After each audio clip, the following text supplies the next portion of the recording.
Bonjour à tous, bonjour Jean-Marc Ayrault. Bonjour. Mais vous savez, je pense que le gouvernement fait des efforts très importants pour réduire les déficits et c'est nécessaire parce que plus vous empruntez, plus vous pénalisez le pays, plus vous pénalisez les générations futures et la jeunesse c'est quand même la priorité. Et puis en même temps, nous faisons des économies. Et j'ai annoncé d'ailleurs, lorsque j'ai présenté le pacte de compétitivité pour la croissance et l'emploi, qu'il serait financé à la fois par une petite hausse de TVA, mais surtout par 10 milliards d'économies. Ben, dans ces 10 milliards d'économies, il y a de quoi financer aussi le plan de lutte contre la pauvreté. Ce plan justement contre la pauvreté, est-ce que ça ne montre pas que le gouvernement se résout à se dire que cette pauvreté, elle s'installe pour longtemps? Non, mais il faut la réduire, je viens de le dire. Mais pour ça, il faut une politique globale et cohérente. Lorsque je parle de compétitivité pour les entreprises, le gouvernement a proposé la mise en place d'un crédit d'impôt pour les entreprises qui investissent et qui vont créer de l'emploi. Et puis en même temps, il y a toute une série d'autres mesures. Il y a 35 mesures pour réorganiser nos filières, pour monter en gamme, pour arrêter de perdre des parts de marché, pour arrêter de cette dérive de notre commerce extérieur déficitaire.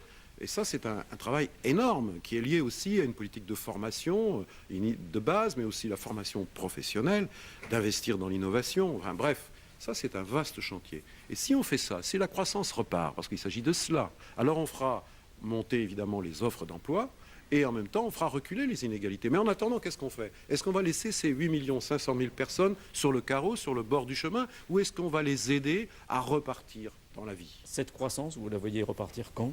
Le chômage, écoutez, il va s'inverser quand? L'objectif fixé par le président de la République, c'est la fin 2013. Ça demande énormément d'efforts. Je viens de parler de compétitivité. Je viens de parler de lutte contre les inégalités, de réforme de notre système de formation. Mais c'est aussi lié à ce qui se passe en Europe. Et toute la bataille qui est menée par le président de la République pour que l'euro se stabilise, pour que la crise grecque soit résolue, ça participe aussi au retour de la croissance. Donc plus la situation en Europe sera stabilisée, plus les Européens se mettront d'accord pour des initiatives de croissance, comme nous l'avons déjà fait en juin dernier, et plus les efforts seront faits en France pour redresser notre économie, tout en assurant la justice et la solidarité, alors plus la croissance reviendra et plus le chômage commencera à reculer. C'est ça notre défi. Vous parliez tout à l'heure de la fiscalité des plus riches. Qu'est-ce que vous avez pensé du départ de Gérard Depardieu en Belgique? Je trouve ça assez minable, si vous voulez. C'est une grande star. Tout le monde l'aime comme artiste.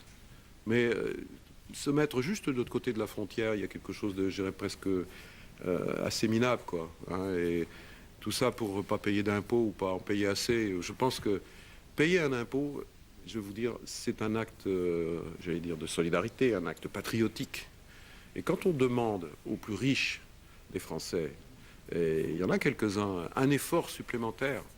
Est-ce que c'est porter atteinte à leur dignité? Est-ce que c'est pas au contraire plutôt de la part de ceux qui seraient appelés à contribuer une forme d'appel à la solidarité, c'est-à-dire appel aux valeurs fondamentales qui unissent les Français? C'est-à-dire être français, c'est aimer son pays. Et c'est contribuer aussi à ce que son pays se redresse et à ce que dans le pays des valeurs de la République, eh bien, les inégalités reculent. Et justement, est-ce qu'il faut retirer la nationalité française à ces exilés fiscaux? Un député socialiste le propose. Oui, j'ai vu ça, mais vous savez, moi je fais plutôt appel à l'intelligence et au cœur des gens. Et je vais vous dire, ce comportement peu patriotique, il est quand même très minoritaire.